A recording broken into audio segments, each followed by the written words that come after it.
दोस्तों, आज मैं आपसे बात करने वाला हूँ कॉस्टिकम के बारे में। होम्योपैथिक मेडिसिनल सिस्टम में बहुत सारी ऐसी दवाएं पाई जाती हैं जो कि पैरालिसिस यानी कि पक्षाघात पर बहुत अच्छा काम करती हैं। एक दवा जेलसिमियम के बारे में मैंने कुछ दिनों पहले एक वीडियो अपलोड किया था। उन्हीं में से एक दवा है कॉस्टिकम। पैरालिसिस के बहुत सारे केसेस में ये दवा बहुत अच्छा काम करती है और 100% स्पेसिफिक रेमेडी के रूप में ये उन सिम्टम्स को ठीक कर देती है जिनसे कि पेशेंट बहुत ज़्यादा परेशान होता है। तो कॉस्टिकम की यदि हम बात करते हैं तो ये बहुत सारी बीमारियों को ठीक करने की क्षमता रखती है। अगर आपने मेरे पुराने वीडियोस देखे हों तो मैंने उसमें बताया है कि टिनिटस के लिए यानी कि कान में सीटी जैसी आवाज़ हो, घंटी जैसी आवाज़ हो, इस तरह की आवाज़ों के लिए कॉस्टिकम बहुत अच्छी मेडिसिन है। मूत्राशय की परेशानियों से संबंधित सिम्टम्स के लिए भी कॉस्टिकम बहुत अच्छी मेडिसिन है। पैरालिसिस, जैसा कि मैंने थोड़ी देर पहले बताया, पक्षाघात की भी कॉस्टिकम बहुत अच्छी मेडिसिन है। तो इस जैसे बहुत सारे सिम्टम्स पे कॉस्टिकम बहुत अच्छा काम करती है, बशर्ते, यानी कि शर्त यह है कि कॉस्टिकम के जो प्रमुख कैरेक्टरिस्टिक यानी कि चारित्रिक लक्षण जो हैं वो पेशेंट में होने चाहिए। इसका सबसे पहला कैरेक्टरिस्टिक सिम्टम होता है कि पेशेंट को बीमारी कोई भी हो उसमें उसे ठंडा पानी पीने से आराम मिलता है। एक एग्जाम्पल देता हूं, मान लीजिए किसी व्यक्ति को खांसी की बहुत शिकायत है। कॉस्टिकम खांसी की बहुत अच्छी दवा है। बहुत ज़्यादा तेज खांसी चलती है, कफ निकालने की पेशेंट कोशिश करता है, मरीज को छाती में कफ की स्थिति महसूस होती है और वो उसे बाहर निकालने का प्रयत्न करता है, उसके बाद भी वो कफ निकाल नहीं पाता है। बहुत तेज खांसी चलती रहती है, बहुत देर तक वो खांसता रहता है, लेकिन यदि इसी बीच वो 2-3 घूंट ठंडा पानी पी लेता है तो उसे खांसी में आराम मिलता है। ये कैरेक्टरिस्टिक सिम्टम है कॉस्टिकम की खांसी का। यानी कि यदि किसी पेशेंट को खांसी चलने की अवस्था में पानी पीने से, ठंडा पानी पीने से आराम मिलता है तो कॉस्टिकम उसकी दवा होगी।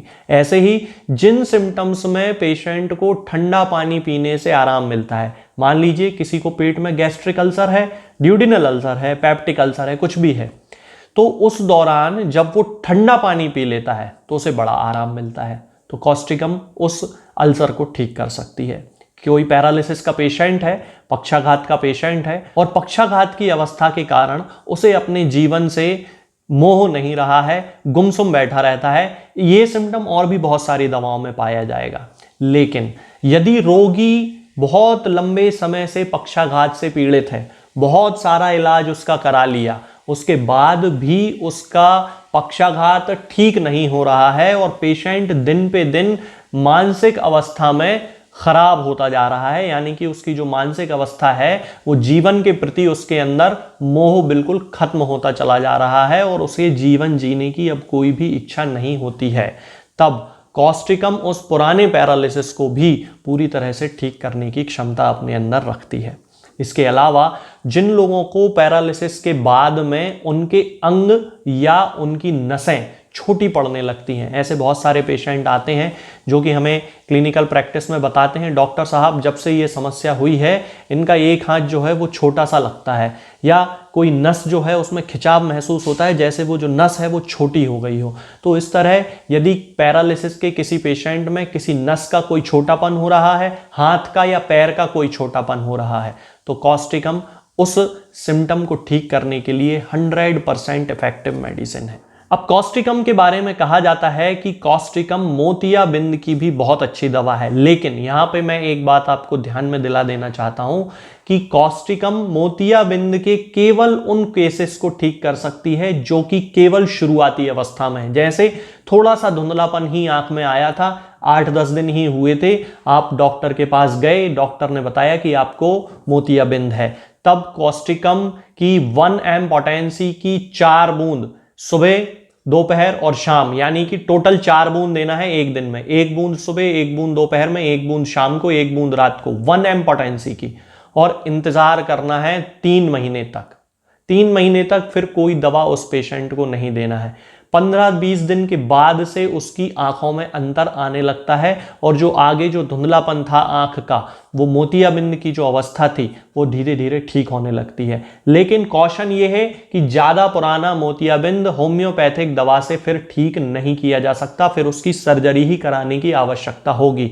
8-10 दिन पहले ही आंख में धुंधलापन आना शुरू हुआ था, हम डॉक्टर के पास गए दिखाने के लिए, चेकअप कराने के लिए। डॉक्टर ने हमसे कहा कि आपको तो मोतियाबिंद की शिकायत हो रही है, आप तुरंत किसी होम्योपैथिक फिजिशियन से संपर्क करके कॉस्टिकम 1 एम पोटेंसी में लेके आइए। उसकी 1 बूंद सुबह, 1 बूंद दोपहर में, 1 बूंद शाम को, 1 बूंद रात में, बस इस तरह से पीना है। 1 बूंद से ज्यादा एक बार में नहीं पीना है 1 एम पोटेंसी की।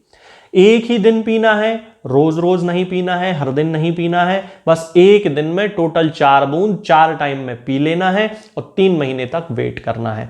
15-20 दिन के बाद से आंखों में अंतर आना शुरू हो जाता है। ये ध्यान रखना है कि इस तरह के केस में जब भी कॉस्टिकम का उपयोग किया जाए, या हम दूसरे शब्दों में कह सकते हैं किसी भी बीमारी में जब कॉस्टिकम का उपयोग किया जाए तो हमेशा दवा को खाली पेट ही खाना चाहिए। दवा खाने के आधे घंटे पहले से और आधे 1 घंटे बाद तक कुछ भी नहीं खाना है। कभी ऐसा हो गया हो कि आपने खाना खा लिया है और आप दवा खाना भूल गए हैं, तो खाना खाने के 2.5-3 घंटे बाद तक जब आप कुछ खाएं पिए ना, उसके बाद आप पहले दवा खा लें। पानी अकेला इस बीच आप पी सकते हैं। दूध, चाय, कॉफी, ये सारी चीजों का सेवन बीच में नहीं करना है। इस चीज का हमेशा ध्यान रखना है। इसके अलावा दोस्तों, कॉस्टिकम मस्सों की बहुत अच्छी दवा यानी कि वार्ट्स की बहुत अच्छी दवा है। सामान्यतः थूजा और कॉस्टिकम, इन 2 दवाओं को होम्योपैथी में वार्ट्स के लिए सबसे अच्छी दवा माना जाता है। कॉस्टिकम के जो मस्से होते हैं वो ज्यादातर आंख की पलकों पर हो जाते हैं, चेहरे पर हो जाते हैं, गर्दन के आसपास हो जाते हैं। तो अगर आपने ऐसे पेशेंट्स देखे हों जिनकी आंख पे बहुत ज़्यादा मस्से हैं, पलकों पे बहुत ज़्यादा मस्से हैं, यहाँ आईब्रो के ऊपर मस्से हैं, तो ये इस तरह के जो मस्से होते हैं ये कॉस्टिकम पूरी तरह से ठीक कर सकती है। इस तरह के केसेस में हमें कॉस्टिकम की 1 एम पोटेंसी की 4 बूंद, केवल 4 बूंद हफ्ते में एक बार, किसी भी दिन, किसी भी एक समय, जैसे कॉस्टिकम 1 एम की हमने पोटेंसी ली, उसकी 4 बूंद रविवार के रविवार हम पेशेंट को पिला दें। यहां पे 4 बार अलग अलग नहीं पिलाना है, यानी कि 4 बूंद एक साथ आप जीभ पे रख सकते हैं। शर्त यही रहेगी कि तब आपने आधे घंटे पहले कुछ ना खाया हो और आधे 1 घंटे बाद तक आप कुछ ना खाएं। ये ध्यान रखें। मस्सों के केस में 4 बूंद एक बार पिला सकते हैं, लेकिन पक्षाघात का जो केस है, मोतियाबिंद का जो केस है, उसमें जो सिम्टम्स हैं उसके आधार पे जो पोटेंसी है वो डिसाइड होगी और उसका डोज डिसाइड होगा। मोतियाबिंद का मैंने आपको बताया है कि 4 बूंद 4 बार में पिलाना है एक ही दिन, यानी सुबह, दोपहर, शाम और रात करके। इस चीज को ध्यान रखें। इससे अलग कुछ करेंगे तो ठीक होने की जो संभावना है वो कम होगी। इसके अलावा महिलाओं के मासिक धर्म से संबंधित परेशानियों में भी कॉस्टिकम बहुत अच्छा काम करती है। जिन महिलाओं में ऐसा होता है कि उन्हें मासिक धर्म केवल एक ही दिन के लिए आता है और वो भी केवल दिन में होता है, रात में नहीं होता है, जैसे ही वो लेट जाती हैं मेंसेस होना बंद हो जाते हैं, पीरियड्स बंद हो जाते हैं, मासिक धर्म बंद हो जाते हैं, दिन में उनको केवल एक दिन के लिए मासिक धर्म आता है, तब कॉस्टिकम उनकी इस समस्या को, मासिक धर्म को नियंत्रित करने के लिए, रेगुलर करने के लिए बहुत अच्छी दवा मानी जाती है। उस कंडीशन में हमें कॉस्टिकम की 200 पोटेंसी हर दिन 2 बूंद, 200 पोटेंसी हर दिन 2 बूंद पेशेंट को देना चाहिए कंटिन्यू 8 दिन तक, और उसके बाद दवा बंद कर देनी चाहिए। धीरे धीरे अगले 8 दिन तक हमें उसको कुछ नहीं देना है। धीरे धीरे उसके जो शरीर है उसमें परिवर्तन आने लगते हैं और उसकी मासिक धर्म संबंधी जो समस्याएं होती हैं वो पूरी तरह से ठीक हो जाती हैं। अब दोस्तों, ये जो सारे सिम्टम्स मैंने आपको बताए, इसमें मैंने पोटेंसीज और उनके डोज को बीच बीच में बताते हुए चला हूं। तो ये ध्यान रखना है कि जिस डोज को मैंने जिस तरह से बताया है आपको उसी तरह से उसका सेवन करना है, क्योंकि ज्यादातर लोग ये सोचते हैं कि अरे 1 बूंद से 2 बूंद से क्या होने वाला है। जी नहीं, अगर आप जो डोज आपको बताया है उससे ज्यादा लेने की कोशिश करते हैं, उससे कम लेने की कोशिश करते हैं, तो दवा की जो क्रियाशीलता है, जो दवा का प्रभाव है, वो हमारे शरीर पर पूरी तरह नहीं आता है। इसलिए इस चीज का ध्यान रखना चाहिए कि डॉक्टर ने डोज जैसा आपको बताया है बस वैसा वैसा आपको उसका सेवन करना है, उसमें अलग से आपको कुछ करने की जरूरत नहीं है। जो लोग ऐसे उपयोग करते हैं, ऐसे प्रयोग करते हैं कि अरे 4 बूंद से क्या होगा, हम 8 बूंद एक बार में पी लेते हैं, उनके ऊपर साइड इफेक्ट बहुत ज़्यादा देखने को मिलते हैं। होम्योपैथिक दवाएं जो हैं वो प्रूविंग करने लगती हैं, इसलिए इस चीज़ का हमेशा ध्यान रखना चाहिए। ये जो दवा है कॉस्टिकम, ये आपको किसी भी होम्योपैथिक मेडिकल स्टोर पे बड़ी आसानी से मिल जाएगी। आप ऑनलाइन फार्मेसी से भी आप इसको मंगा सकते हैं, कहीं कोई समस्या आपको नहीं आने वाली है। लेकिन मैं आपको कोई भी होम्योपैथिक दवा ना बेचता हूं, ना किसी मरीज को भेजता हूं, क्योंकि मेरी कोई भी फार्मेसी नहीं है।